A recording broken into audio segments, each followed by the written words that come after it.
Okay, good morning, guys. So today's lesson is the second lesson in the forces topic for physics. So today we are going to look at forces between objects. So the starter that I'd like you to have a go at now is to have a look at these three images and the text below them and state which one you think is accurate and why. So the first one is Moon applies a greater force than the Earth. Second one, the Earth applies a greater force than the Moon, or the Earth and the Moon apply an equal amount of force. So choose which one you think is most accurate and then explain why you chose that. So pause the video here and then we will look at which one it actually is. So the answer is the Earth and the Moon apply an equal amount of force. Now this is something that we're going to go into in today's lesson. I just wanted to see whether you knew it before we went into today's lesson, so testing your prior knowledge on this topic. So, forces between objects. So we're going to state what forces can do and the unit of forces, describe what is meant by a contact force, and explain the forces being exerted when two objects interact with one another. And the key words are force, Newton's third law of motion, driving force, friction, contact, non-contact, gravity, and resistance.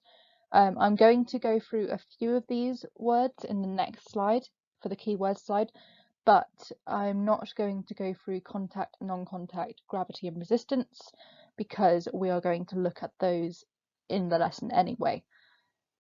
Right, so let's go through the keywords that I said we would go through. So force, you should remember from last lesson. So this is any influence that causes an object to undergo a specific change. Newton's third law of motion states that whenever two objects interact, they exert equal and opposite forces on each other. The driving force, they can be exerted by many different parts of the object's environment. For example, gravity is the driving force for an object falling towards the ground, but friction and air resistance can also be a driving force as well as obviously in mechanical things like cars.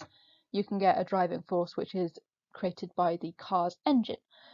And friction is the force resisting the relative motion of solid surfaces, fluid layers, and material elements sliding against one another.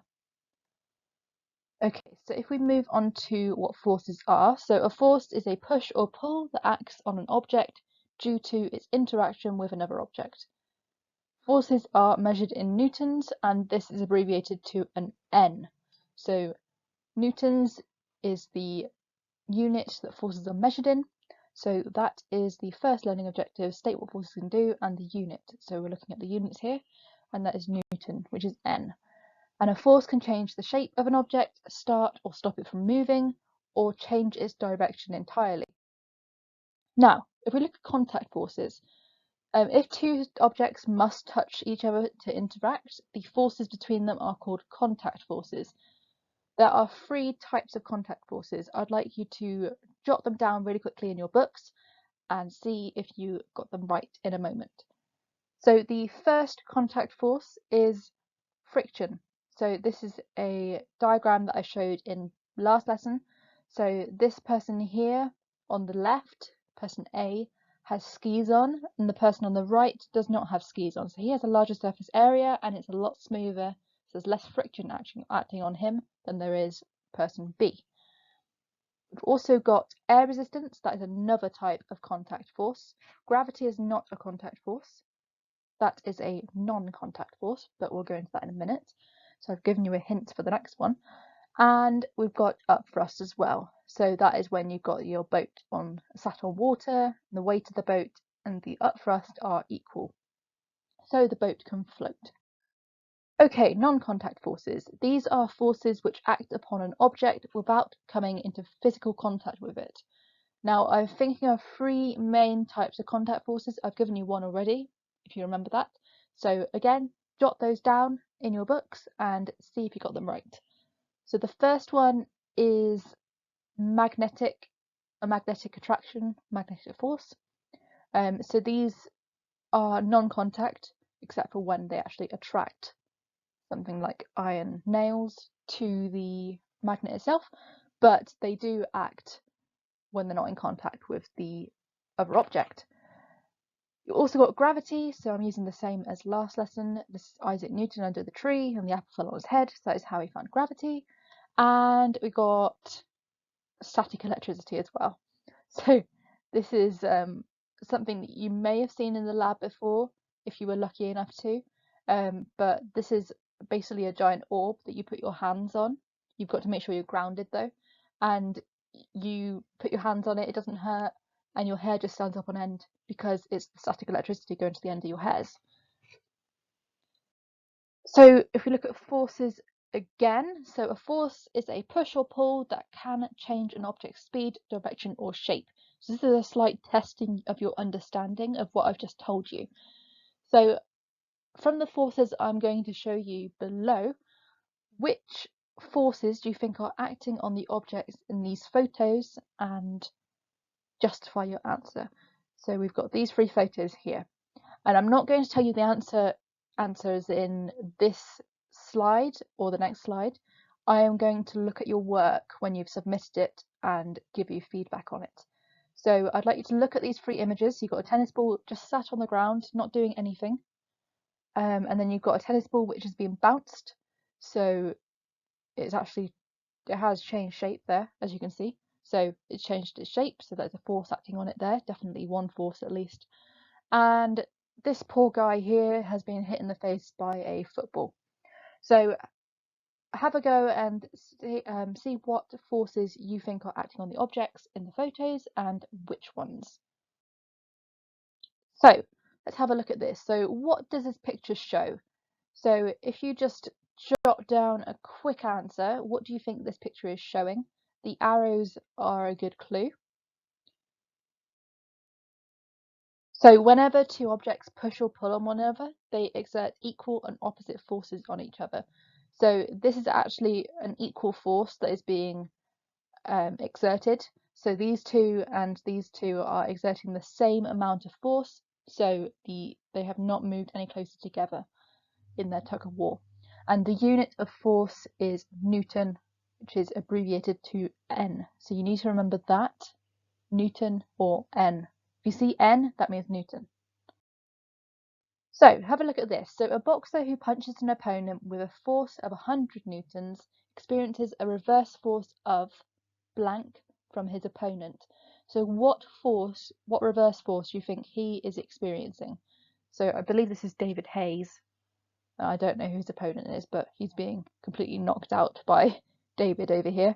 So if David is exerting 100 newtons to this guy, what is he experiencing as a reverse force?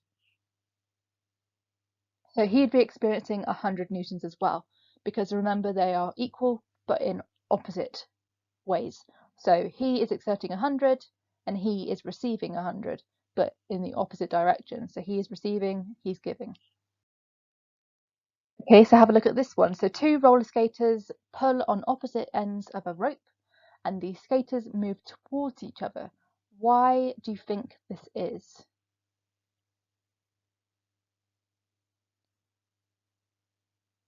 So the 2 roller skaters pull on each opposite ends of the rope, the skaters move towards each other, and this is because they pull on each other with equal and opposite forces. So this person is pulling towards him and this person is pulling towards her. So they are pulling on each other with equal forces, but also opposite because they're pulling in different directions. Why might we use a tractor to move a car that is stuck in the mud? Write down a few ideas about why you think this might be.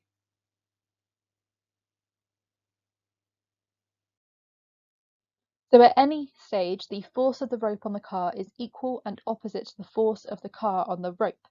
So the force of the rope here on the car is equal and opposite to the force of the car on the rope.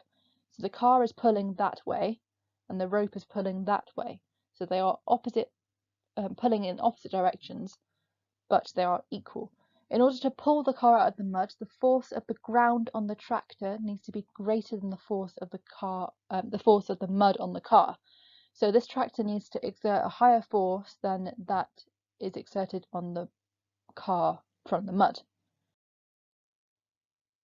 So let's look at driving force. So the driving force of the car is a force that makes it move. That is called the engine or motive force.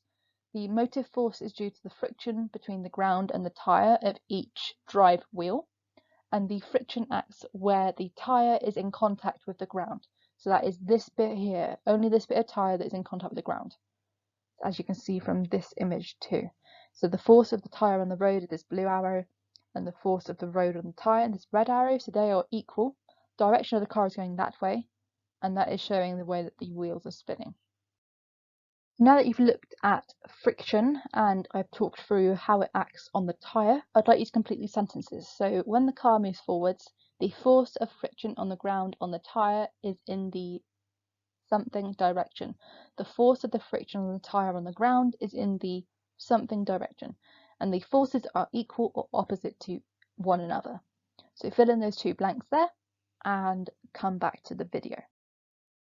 So friction acts when the tyre is in contact with the ground. When the car moves forward, the force of friction on the ground on the tyre is in the forward direction.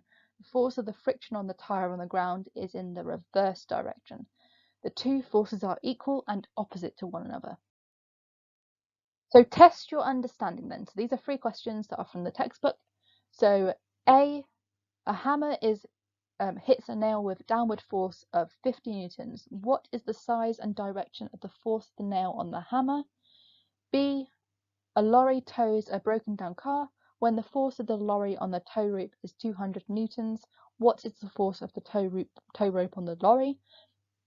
And C, what happens if there isn't enough friction between the tyre and the ground?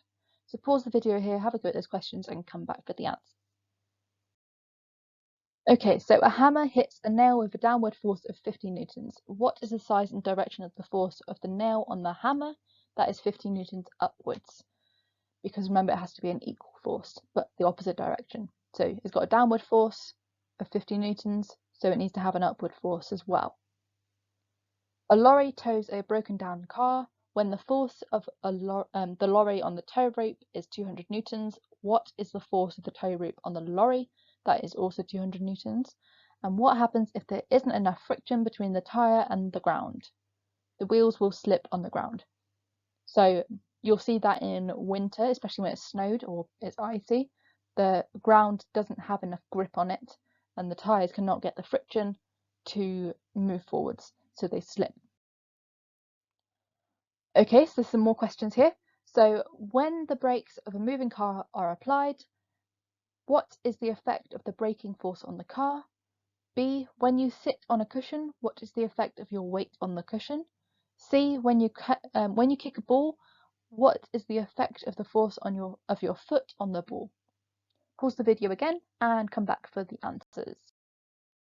So when the brakes of a moving car are applied, that should be are applied, not is applied, what is the effect of the braking force on the car? It slows the car down because the brakes are designed to increase the friction on the wheels so that they slow down. When you sit on a cushion, what is the effect of your weight on the cushion? It squashes the cushion because you are exerting the force on the cushion. And when you kick a football, what is the effect of the force of your foot on the ball? It squashes the ball for a short time and makes it move. And these questions as well. So when a student is standing at rest on bathroom scales, the scales read 500 newtons. What is the size and direction of the force of the student on the scales? And what is the size and direction of the force of the scales on the student? So there'll be 500 downwards for the first one, and then 500 newtons upwards for the second one. So that is the end of this lesson. So I will see you next lesson for more on forces.